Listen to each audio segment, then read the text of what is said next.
Pernah kebayang nggak kalau rumus matematika yang kelihatannya rumit itu ternyata bisa jadi salah satu cara buat kita lebih kenal sama Tuhan? Kedengerannya aneh ya, tapi hari ini kita bakal coba lihat hubungan yang ternyata dalam banget antara aljabar dan pencarian spiritual. Jadi, ini dia pertanyaan besarnya. Gimana ceritanya aljabar yang isinya angka, variabel, persamaan, bisa nyambung sama ma'rifat, sebuah konsep spiritual buat kenal Tuhan? Kelihatannya kayak dari dua dunia yang beda banget kan? Nah, ayo kita selami bareng-bareng dan kita cari benang merahnya. Oke, untuk bisa paham ini, kita mulai dari satu gagasan yang kuat banget.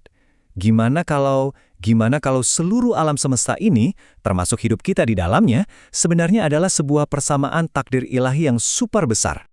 Gini deh konsep dasarnya. Setiap makhluk, setiap kejadian, itu semua adalah bagian dari sebuah persamaan takdir. Dalam keyakinan ini, semuanya itu udah tertulis rapi oleh Allah di Lauh Mahfuz, yang bisa kita bayangin kayak buku takdir raksasa gitu. Jadi, hidup kita ini seolah-olah jadi variabel di dalam sebuah persamaan kosmik yang udah ada sebelumnya.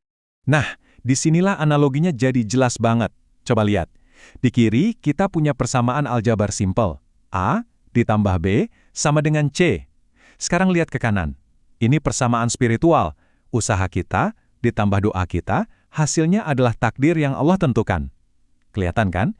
Polanya itu sama persis. Ini nunjukin kalau baik di dunia fisik maupun spiritual, ada semacam logika dan keteraturan yang mendasarinya. Dan ini nih poin utamanya. Usaha kita, doa kita itu penting banget. Itu variabel dalam persamaan hidup kita.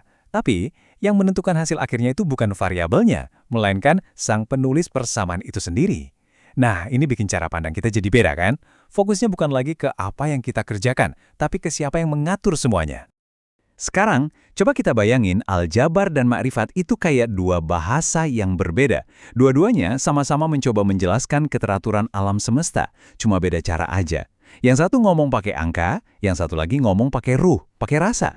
Yuk kita bedah perbandingannya lewat tabel ini. Pertama, dari konsep keteraturan. Aljabar nunjukinnya lewat apa? Lewat rumus dan angka yang pasti, yang teratur. Sementara marifat, ngelihat keteraturan itu ada di level spiritual, di level ruh.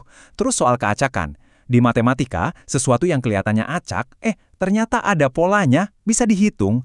Nah, ini nyambung banget sama ma'rifat, yang ngajarin kalau nggak ada satupun yang terjadi karena kebetulan. Semuanya udah diatur sesuai kehendaknya. Terakhir, soal prinsip. Aljabar bantu kita nemuin hukum-hukum alam yang tersembunyi, sedangkan ma'rifat membawa kita ke prinsip paling utama bahwa Allah adalah Sang Maha Pengatur. Lihat deh cara kerja dua cara pandang ini. Aljabar itu ibaratnya kayak kacamata super canggih yang bantu kita nemuin hukum dan pola teratur di tengah lautan angka yang kelihatannya acak. Di sisi lain, makrifat ngajarin kita untuk melihat gimana semua ciptaan, awan, hujan, bunga yang mekar, itu semua saling terhubung dan semuanya datang dari satu sumber yang sama. Jadi, keduanya dengan cara yang berbeda sama-sama nunjukin kalau ada sebuah tatanan yang luar biasa di balik layar.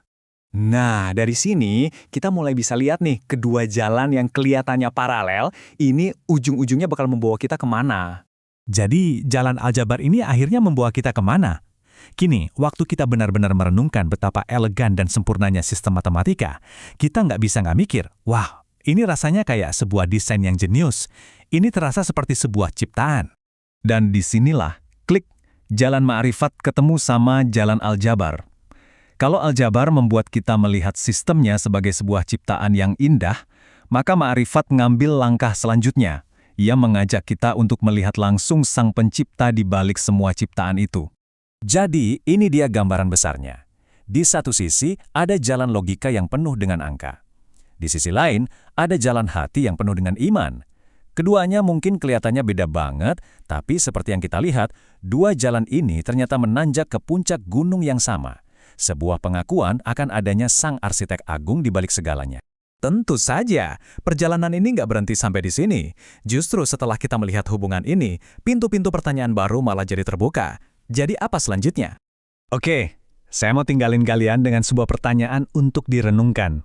Kalau aljabar dan takdir itu ternyata saling berhubungan, kira-kira pemikiran ini bisa membawa kita kemana lagi ya? Mungkin kita bisa coba gali hubungan konsep penciptaan instan, kun fayakun, yang artinya jadilah maka terjadilah, dengan kekuatan sebuah persamaan. Atau bahkan lebih dalam lagi, jangan-jangan struktur matematika yang indah ini juga mencerminkan struktur jiwa kita. Wah, ini pemikiran yang menarik banget buat kita renungkan kan.